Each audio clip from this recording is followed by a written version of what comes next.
We begin today's show with sad news, and that, of course, is the passing of the great Diego Maradona at the age of 60. Many credible sources reporting that he has passed away from a heart attack, this coming less than a month after he had a blood clot removed from his brain. What a marvel he truly was. And yes, we know that he had massive problems with addiction that took away a lot of the quality of his life. But as much as he truly lived in pain at times, he gave us so much joy. How wonderful it was to watch him on the pitch, and then even when he took over in coaching. And so many other legends too, in fact, have spoken today on the passing of Diego Maradona. The Brazilian great Pele put this out on social media today.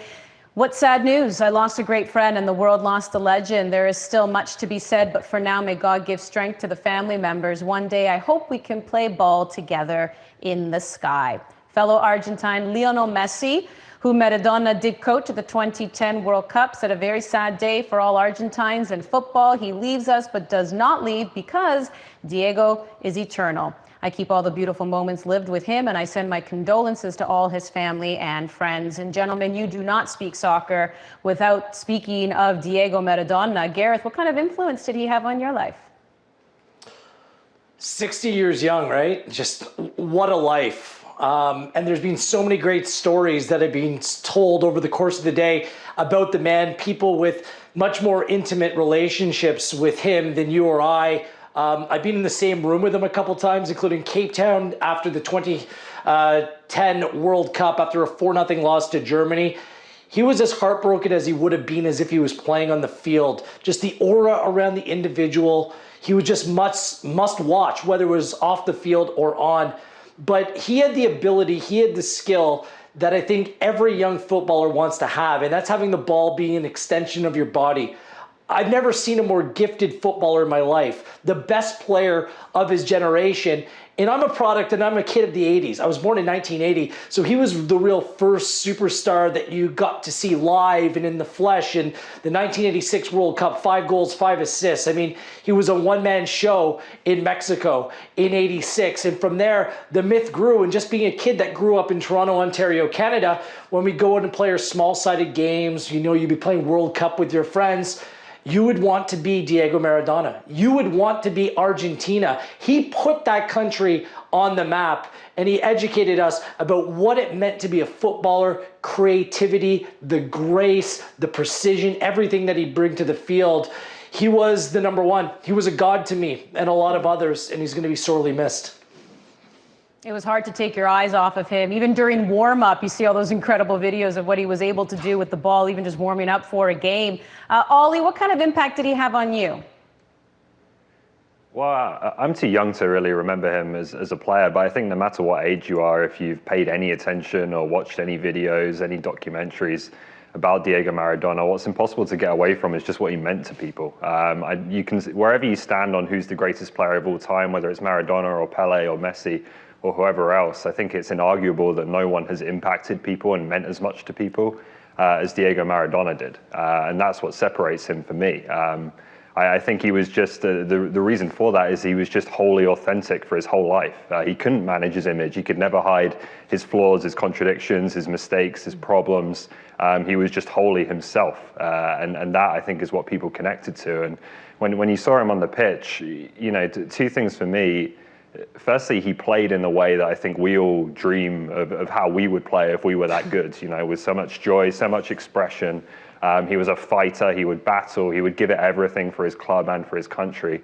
And secondly, I think being on the pitch for him is maybe what being in the stands is kind of for us, in the sense that it was his escape. You know, all the things that he had going on in his life were released when he was out on the pitch, and he didn't have to think about them anymore. And that I think is what football is to a lot of people, whether you're a player or a fan or whoever. So, yeah, just someone who I don't think will ever really be matched and ever has been matched in terms of his impact and in terms of the, you know, the sheer regard that people held him. And, you know, he went from Barcelona as the world's greatest player to Napoli, one of the poorest cities in Europe, and he gave everything to them.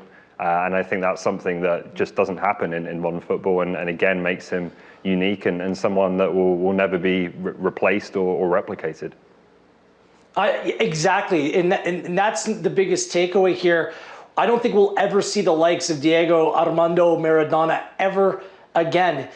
The players today, young players that are brought through, even the new great Argentina number 10, Lionel Messi, they all play for these super clubs, just incredible teams. They win trophy after trophy. He didn't go to a super club. He didn't play with the best of the best, but he was a winner nonetheless. And he put his country on his back to go out and win the World Cup. And the way that he played with the freedom of expression, today the game's a lot more rigid. It's a lot more overcoached.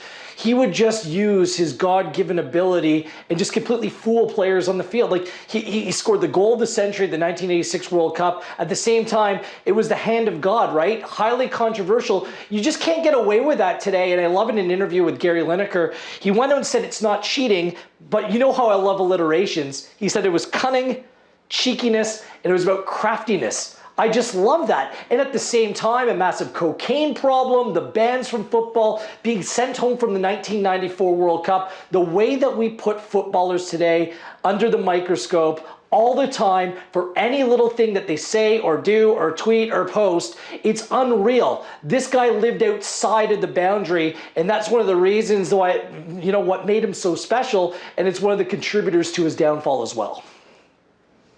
Well, Ollie, you had mentioned Napoli. That's where my father is from. That is why I am wearing blue today. This is my way to also honor him. And I can tell you that as a Neapolitan, there's a sense of pride, obviously, in what Maradona was able to do for that city. You're right, one of the poorest. My father could share pretty devastating stories of that, but how he gave the Neapolitans a lot of resolve by having them become winners and having them gain that respect even in their own country. But there's also a sense of shame, not because of him, but because it was in Napoli where a lot of problems started and a lot of sadness started for him as well. And I recently watched a documentary. I think a lot of Neapolitans were unaware of why he left, how it came to be. And it was very eye-opening, and you feel a sense of shame that he was treated that way, even on his way out. So conflicting as a Neapolitan, but definitely what he was able to do for that team and that city will forever be remembered. So Diego Maradona, just 60 years of age, a boy from Buenos Aires, Argentina, stole the hearts of Neapolitans and became the pride of his country and dazzled the world with his talent.